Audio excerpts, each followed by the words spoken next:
বলিউড আর nepotism হবে না, এই খবর তো কখনোই সঠিক হতে পারে না। সর্বশেষ নেপোটিজমের দায় থেকে মৃত্যুর মুখে যেতে হয়েছে সুশান্ত সিং রাজপুতকে। এটা যদিও প্রমাণিত সত্য না, তবে এ নিয়ে এখনো জলঘোলা হচ্ছে প্রতিনিয়ত। তবে বর্তমানে আরো একজন তুমুল বেগে উঠতি এবং ক্রেজি নায়ককে নিয়ে বলা হচ্ছে সুশান্ত সিং রাজপুতের লিগেসি হতে যাচ্ছেন এই অভিনেতা। বলা হচ্ছে কার্তিককে নিয়ে।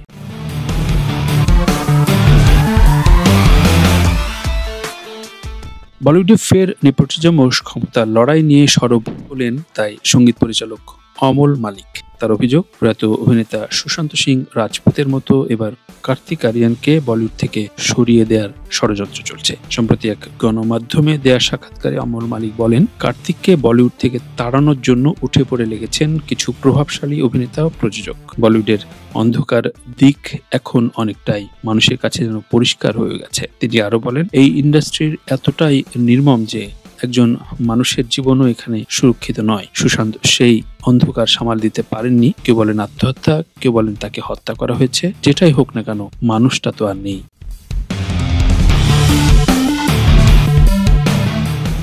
সুশান্তের প্রসঙ্গ টেনে অমল আরো বলেন, তাকে নিয়ে বলিউডের বড় প্রযোজকরা বলছিলেন এই ছেলেটাকে ধ্বংস করে দিতে হবে। মানসিকভাবে দুর্বল করে তোলা হয়েছিল সুশান্তকে। কার্তিক প্রসঙ্গেও তাই তিনি বলেন, ও তো বাইরের ছেলে। কার্তিকের মামা, চাচা বা বন্ধুত্বের বা কোন রকম লবির দৌড় নেই। কার্তিক যেন নিজের চেষ্টা ও প্রতিভায় জায়গা করে নিয়েছে। কার্তিকের এই সাফল্য অনেকের সহ্য হচ্ছে না। তবে কি অমল খান বা কাপুরদের দিকেই আঙুল তুললেন?